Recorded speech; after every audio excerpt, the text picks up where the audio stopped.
students. Welcome to the another session of Information and Technology. So you know that in the last class we have finished chapter number 5 of part A or employability skills. We have already mentioned you for a number of time that we have two part in information and technology. Part A, that is employability skills or a kind of life skills. In part B we have subject skills or kind of vocational skills. So now onwards, whatever we will discuss from part B, that is subject skills. You got two books from the market.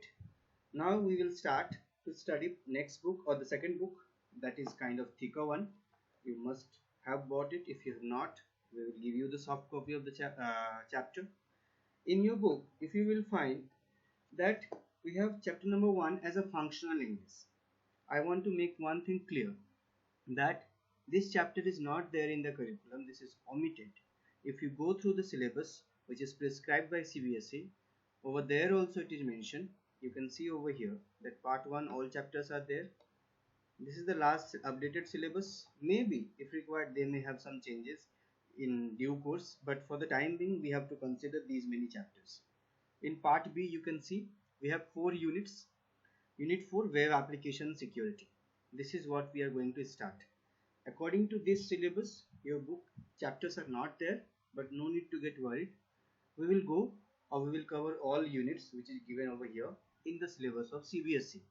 And if you go through the syllabus which is given by us, in that syllabus also you can find here chapter 1 is not mentioned, and we are supposed to start this chapter in the month of June only, but it's not an issue. We can just continue in the same flow now.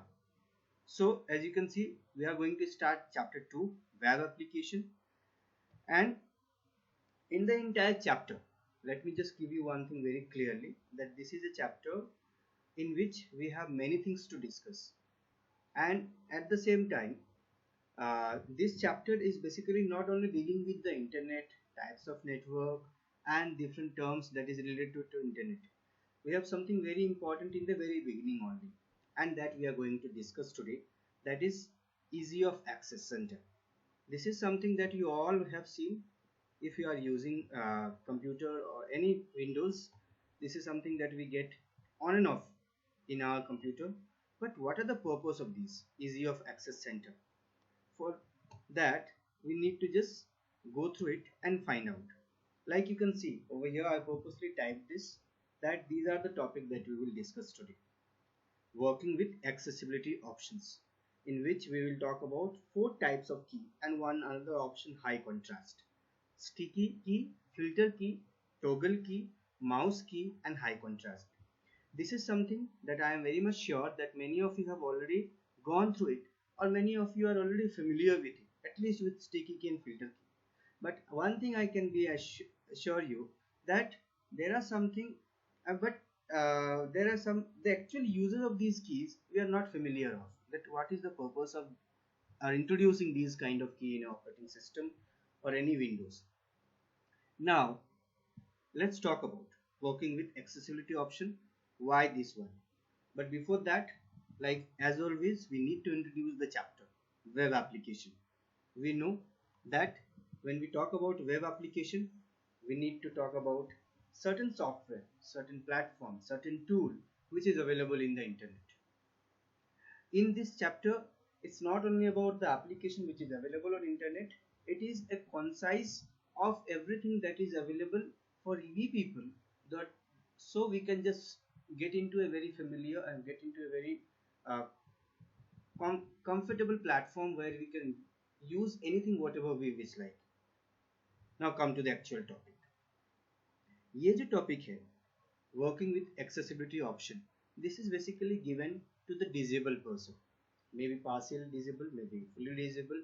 Now you must be surprised कि क्यों आखिर वो disable है तो उनको काम कैसे करेंगे, उनके लिए इतने सारे ऑप्शंस आखिर है तो किस तरीके से काम करते हैं, उनका फंक्शंस क्या है. Like you all know, when we talk about disabled person, we are talking about some people who are not very much confident to use all their body parts. Maybe there are people who are having learning disability, some people are having visual impairments, some people are having hearing impairments, or some people are having motor impairments. Like uh, you must have heard about the term dyslexia, in which people have a difficulty in reading, spelling, writing, memorizing the things, identifying the characters. There is a term called ADHD, which means attention deficit hyperactivity disorder, in which people don't have that capability to give attention to the thing, जहाँ पर लोग ध्यान नहीं दे पाते हैं, focus नहीं कर पाते हैं. जब हम विजुअल इम्पेयरमेंट्स की बात करते हैं, we are talking about low vision, we are talking about partial blindness or color blindness. Then we have hearing impairment, in which we have the ability, don't have the ability to listen the things properly, a kind of deafness. Or when we talk about symptoms of motor impairments, we are talking about a person who is not very much physically active, a kind of his body is paralyzed maybe, or he may be having a cerebral palsy, जहाँ पर उसके muscles या body को postures confidently कर नहीं पाता है, muscles में मूव नहीं कर पाता है, बैलेंस नहीं बना पाता है बॉडी का. तो इस तरह के लोगों को, जो अलग अलग कैटेगरी के डिसेबिलिटीज में आते हैं, उनके लिए इन कीज को, ऑप्शंस को दिया गया है. अब आपके दिमाग में आ रहा होगा कि कैसे स्टिकी की कैसे उनके लिए है, फिल्टर की उनके लिए कैसे है. Let's see how. So when we talk about these accessibility option, तो ये ऑप्शंस आता कहाँ से है आपके सिस्टम पे. तो नॉर्मली अगर आप विंडोज 7 यूज कर रहे हैं या विंडोज 10 यूज कर रहे हैं, तो आप कंट्रोल पैनल पे जाकर भी सर्च करते हैं इजी ऑफ एक्सेस सेंटर. मैं विंडोज 10 पे काम कर रहा हूँ, तो मैं आपको इसमें बता रहा हूँ कि कैसे हम उस ऑप्शंस को एक्सेस कर सकते हैं. आप इसको कंट्रोल पैनल में आपको इजी ऑफ एक्सेस सेंटर से भी दिख जाएगा. Let me just type control panel. Here you can see easy of access center, sorry, here. And if you want to open it directly from the start button, then press the window button and type accessibility. मैंने देखिए पूरा type किया नहीं है, वो आ गया easy of access settings. मैं enter press कर रहा हूँ.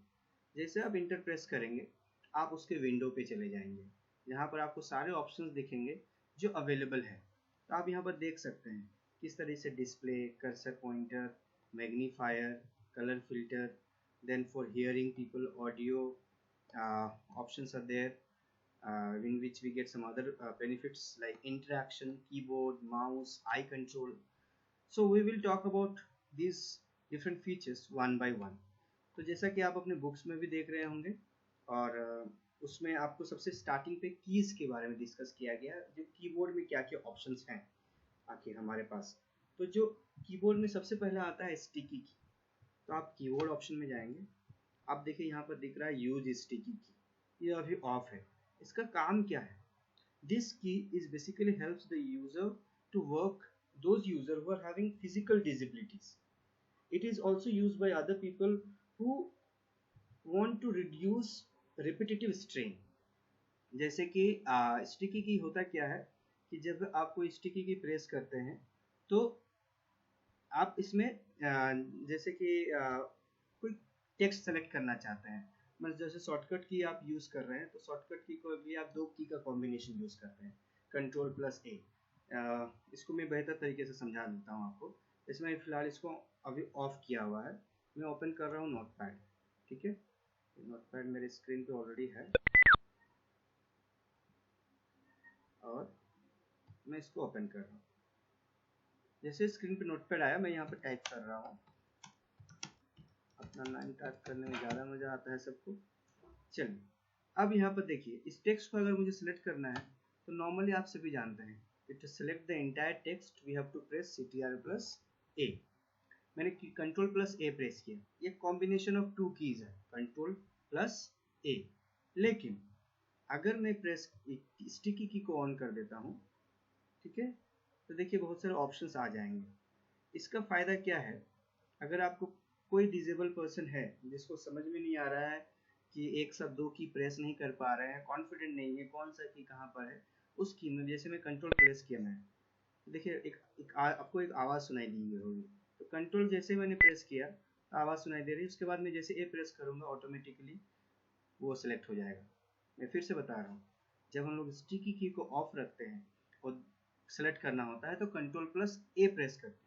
लेकिन जब स्टिकी की ऑन रहता है तो मैंने सिर्फ एक की प्रेस किया, कंट्रोल, उसके बाद मैंने उसको रिलीज कर दिया। उस की को, कंट्रोल को मैंने होल्ड करके नहीं रखा है, प्रेस करके बिल्कुल भी नहीं रखा है, मैंने उसको रिलीज कर दिया और उसके बाद मैंने थोड़ी देर के बाद ए प्रेस किया, फिर भी वो सिलेक्ट हो रहा है। तो इस तरीके से हम लोग स्टिकी की का यूज़ करते हैं। ठीक है, कि आप रिपीटेटिव कीज जो है, आप मैंने बार बार शॉर्टकट्स जो है आपके लिए, जो अलग अलग की कॉम्बिनेशन के लिए, तो आप एक की से भी काम कर सकते हैं। जैसे आपको यहाँ पर दिख रहा होगा, प्रेस वन की एट ए टाइम। तो आई होप ये आपको समझ में आया होगा। उसके बाद इसी कीबोर्ड में आपका एक फिल्टर की है। तो फिल्टर की के लिए हम लोग नीचे जाएंगे। देखिए ये फिल्टर की का ऑप्शन है, कीबोर्ड के ऑप्शंस में ही मिलेगा। अभी फिल्टर की में क्या होता है, इसका ब्रीफ डिस्कशन देख लीजिए। इग्नोर ब्रीफ और रिपीटेटिव की stroke and change keyboard repetitive rates. मतलब आप कोई की को बार बार अगर प्रेस कर रहे हैं, कोई ऐसे लोग हैं जिन्हें समझ में नहीं आता है कि वो कीज बार बार प्रेस कर रहे हैं या नहीं, but basically this filter key makes easier to type any text for those people who are having a tremor in their hand, उनके हाथ वगैरह कांपते हो और वो गलती से बार बार एक ही की को टाइप कर दे रहे हैं और वो उनके लिए मिस्टेक है, लेकिन वो समझ नहीं पा रहे हैं कि वो एक ही की को बार बार टाइप कर रहे हैं। उस की में जैसे अभी मैं फिलहाल फिर से नोट पैड में आता हूँ। जैसे मैं यहाँ पर मैं लिख रहा हूँ आई लिव इन रांची। अभी मैं कितना टाइप करूँ कोई दिक्कत नहीं है क्योंकि मेरा फिल्टर की ऑफ है। लेकिन जैसे मैं इसको ऑन कर रहा हूँ और उसके बाद मैं कुछ लिख रहा हूँ, देखिए एक छोटा सा आवाज़ आपको सुनाई दे रहा होगा बीप टाइप का, और एक स्क्रीन पे भी ये आपका फ्लिकर कर रहा है। तो ये फिल्टर की का काम है। It avoids to type the repetitive keys. कोई की आप बार बार टाइप कर रहे हैं, आप हाथ में बैलेंस नहीं बन पा रहा है, तो आपको वो वार्न करेगा, आपको एक मैसेज देगा। So this is the benefit of filter की। सो आई होप फिल्टर की का ऑप्शन भी आपको समझ में आया होगा। देन वी हैव टोगल की। देखिए टोगल की अगर आप देखेंगे तो टोगल की उन लोगों के लिए डिज़ाइन किया गया है जिनको विजन इम्पेयरमेंट्स या कॉग्निटिव डिसेबिलिटीज़ की दिक्कत है। जैसे कि टोगल की में हमारे पास सिर्फ 3 की आते हैं कंप्यूटर पे, एक कैप्स लॉक का की, एक नम लॉक का की और एक स्क्रॉल लॉक का की। तो होता क्या है, जब हम लोग टोगल की को ऑन कर देते हैं तो एक हाई साउंड प्रोड्यूस होता है। देखिए play a sound whenever you press caps lock, num lock और स्क्रॉल लॉक। मतलब जैसे अभी मेरा टोगल की ऑफ है, मैं नोट पैड पे जा रहा हूँ, ठीक है, अभी मैं देखिए कुछ भी टाइप कर रहा हूँ, ये नॉर्मल टाइप हो रहा है, ठीक है। अभी मैं कैप्स लॉक मैंने प्रेस कर दिया, कुछ पता नहीं चला, मैंने बस प्रेस किया। लेकिन जैसे मैं टोगल की को ऑन करता हूँ और उसके बाद फिर नोट पैड में जाता हूँ, देखिए मैंने कैप्स लॉक को ऑफ किया, अब मैं फिर से कैप्स लॉक ऑन कर रहा हूँ, देखिए आवाज़ आई आपको हाई बीप में। तो इस तरीके से आपको पता चलेगा। जैसे मैं नम लॉक को मैंने प्रेस किया, तो ये 3 कीज है, कैप्स लॉक, नम लॉक और स्क्रॉल लॉक। नम लॉक से आप को पता है, अगर नम लॉक की अगर ऑन रहेगा तभी आप न्यूमेरिक कीपैड का यूज़ कर सकते हैं जो राइट साइड में रहता है, और स्क्रॉल लॉक अगर यूज़ करते हैं तो आप स्क्रॉल विंडोज़ का जो एप्लीकेशन है उसको स्क्रॉल नहीं कर सकते, आप स्टैटिक रहेगा, विंडो फिक्स हो जाता है स्क्रॉल लॉक का अगर आप यूज़ करते हैं, ठीक है। और इसके बाद है टोगल की के बाद, आई होप टोगल की भी आपको समझ में आया होगा, ठीक है। टोगल की के बाद है साउंड टैब। साउंड टैब में सबसे पहले आता है साउंड सेंट्री। तो let's go to the audio and sound sentry है क्या, it helps to it is basically design for those people who have auditory impairments, मतलब जिनको थोड़ा सा सुनने में सुनाई कम देता है, ठीक है। तो उन लोगों के लिए हेल्प करता है। किस तरीके से, it generate visual warning such as blinking title bar और ए फ्लैशिंग बॉर्डर। मतलब करता क्या है ये, कि अगर मान लीजिए आपको सुनाई कम देता है, आप देख लेते हो अच्छे से, आप काम कर रहे हो, ठीक है, तो जब आप किसी भी तरह के रिपीटेटिव कीज को प्रेस कर रहे हो तो आपको एक वार्निंग देगा स्क्रीन पे। जैसे मैं इसको ऑन कर देता हूँ, the moment I use the sound sentry option, this mono audio option, the entire screen recording gets stopped. That is why I'm not going to use it once again. Sorry for the inconvenience that I am not in a position to show you the option and that how it works. बस मैं आपको इतना brief कर देता हूँ। होता क्या है कि जैसे आप इस ऑप्शन को ऑन करोगे और आप इसमें से जो भी ऑप्शन आप चूज करोगे, flash the active window, flash the entire screen, या flash the title bar of the active window, तो इसमें होगा क्या, अगर आप इसको ऑन करके नोटपैड पे जाते हो नॉर्मली, तो आप कुछ भी कैप्स लॉक वगैरह टाइप करोगे या कुछ रिपीटेटिव की टाइप करोगे तो आपके पास स्क्रीन फ्लैश करेगा, या हो सकता है पूरा का पूरा विंडो फ्लैश करे या टाइटल बार फ्लैश करे। तो ये उन लोगों के लिए ऑप्शन है जो उनको सुनाई थोड़ा सा कम देता है, लेकिन काम करना चाहता है अगर वो कुछ मिस्टेक कर रहे हो तो। साउंड सेंट्री के बाद हमारे पास फिर से एक ऑप्शन है साउंड का, जिसमें दो दो ऑप्शन है। अगर आप बुक आपके पास है 53 पेज नंबर पे, दो ऑप्शन है, टर्न और नरेटर एंड टर्न और ऑडियो डिस्क्रिप्शन। तो ऐसा कि आप यहाँ पर देख सकते हैं नरेटर का ऑप्शन लेफ्ट साइड पे टॉप पे ही।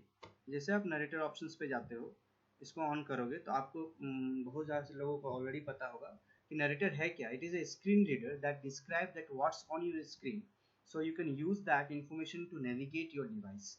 बेसिकली ये आपको पढ़ के सुनाता है जो चीज़ें ऑलरेडी आपकी स्क्रीन पे दिखती है, और उसके साथ आपको एक आइडिया मिल जाता है कि आप को वो फीचर कौन सा फीचर यूज़ करना है या कौन सा फीचर आगे क्लिक करना है। लाइक मैंने इसको ऑन किया, जैसे आप इसको ऑन करेंगे it should read the character which is there already. Starting narrator. Narrator dialog. OK. Like, Button. Alt plus O. Heads up. Narrator keyboard changes. Alert. We've updated the narrator keyboard layout so it more closely matches the experience you may have had with other screen readers. Exiting narrator.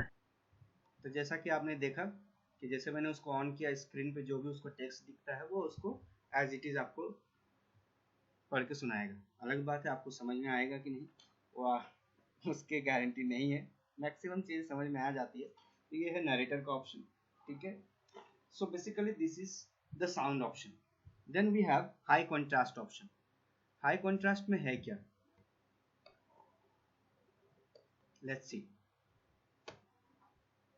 High contrast होता क्या है कि make text and apps easier to see by using more distinct colour. मतलब अगर आपको colour identity loss की problem है, colour blindness की प्रॉब्लम है, आपको चीज़ें बहुत ज़्यादा, आपको विजन बहुत ज़्यादा शार्प नहीं है, उस केस में आप इस हाई कॉन्ट्रास्ट ऑप्शन का यूज़ करते हैं। जैसे मैं इसको यूज़ करके आपको दिखाता हूँ। जैसे मैं इसको ऑन करूँगा तो थोड़ी देर के बाद ये स्क्रीन उस मोड पे आ जाएगा जहाँ पर आपको सारी चीज़ें बहुत ही ज़्यादा लाउड, बहुत ही ज़्यादा हाई कॉन्ट्रास्ट कलर पे दिखेंगी, और वो फीचर पूरी तरीके से आपको एक्चुअली में आपको उस तरीके से असिस्ट करता है कि जिससे आपको चीज़ें आसानी से समझ में आ जाए, ठीक है। तो ये थोड़ा सा टाइम ले रहा है क्योंकि ये सिस्टम के कॉन्फ़िगरेशन के कारण थोड़ा सा टाइम ले सकता है।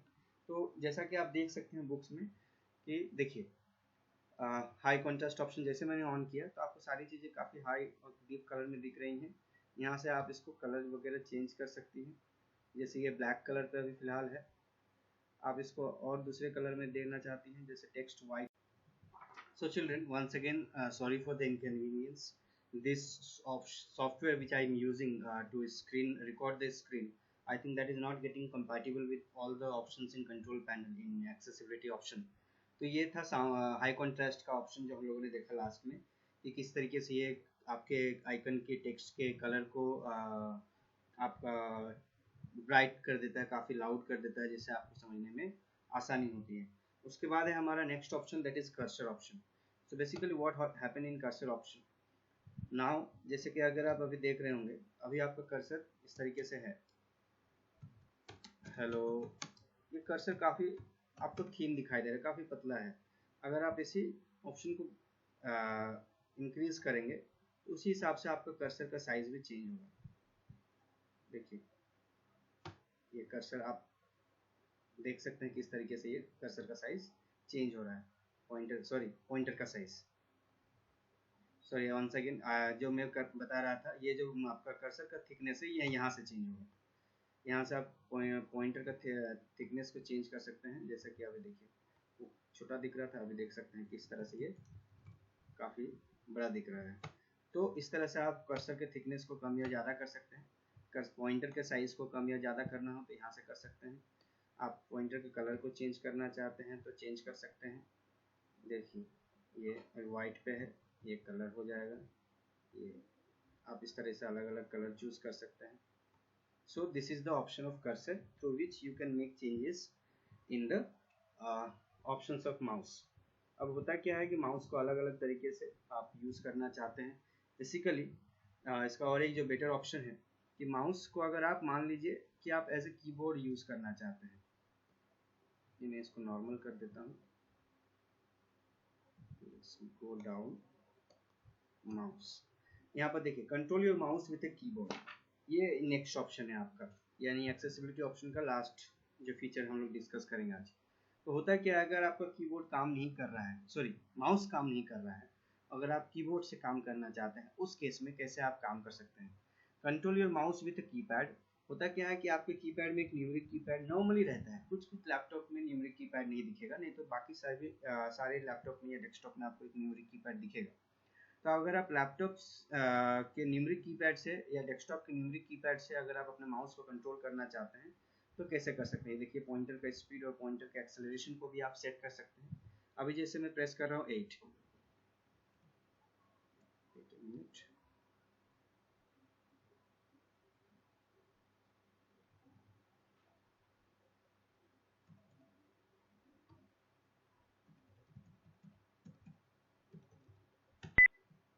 जैसे मैंने सॉरी मेरा न्यूमेरिक कीपैड ऑफ था, मैंने अभी जैसे ऑन कर दिया, शुड मूव. देखिए मैंने 4 को प्रेस करके रखा है, मेरा पॉइंटर लेफ्ट की ओर जा रहा है. मैंने 6 को प्रेस करके, बहुत सारा गेमिंग वगैरह में भी आपको ये इस तरह से न्यूमेरिक कीपैड काम करते हैं आपके पॉइंटर को मूव करने के लिए. मैंने 8 को प्रेस किया है, ये ऊपर की ओर जाएगा.